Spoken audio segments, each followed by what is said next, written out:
if we can take an example of a hotel now that is not using your services and is manual, what are the benefits that they receive from automating that process?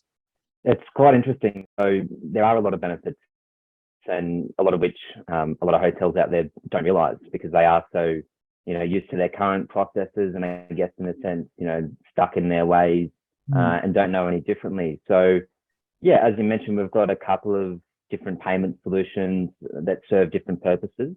So I guess initially I'll kick off by talking about PMS and POS integration. So, integration between property management systems and point of sale systems to the physical payment device.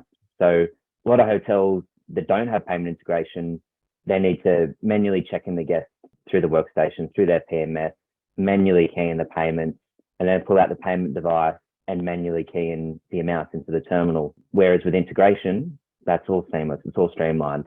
So everything is initiated from the PMS or from the point of sale, and it sends the payment directly to the terminal lights up, the guest presents their card.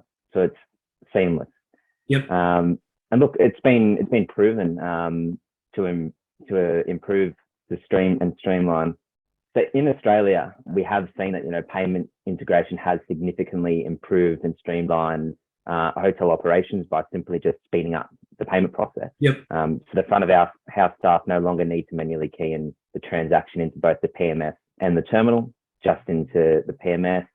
Like I said, everything is driven from the workstation, which ultimately reduces the margin of error as well, right? So it's quite easily done to enter an extra zero on the payment terminal, and all of a sudden be refunding the guest $1,000 when it was only meant to be $100. Whereas vice versa is probably worse. Payment integration, all that's driven from the workstation. Yep. If you charge a guest $100 when you were meant to charge them $1,000, they're not going to come back and give you that $900. That's exactly right, and I'm sure the hotel will be hearing about it on TripAdvisor.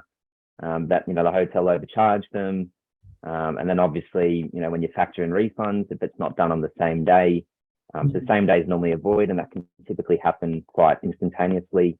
However, if it's a refund, obviously, as you probably know, it can take 4 or 5 days. And I'm sure within that 4 or 5 days, you've got the guests picking up the phone, calling the hotel, chasing up where their money is, which isn't ideal for anybody involved. Yep. So I guess just to touch on the guest experience as well.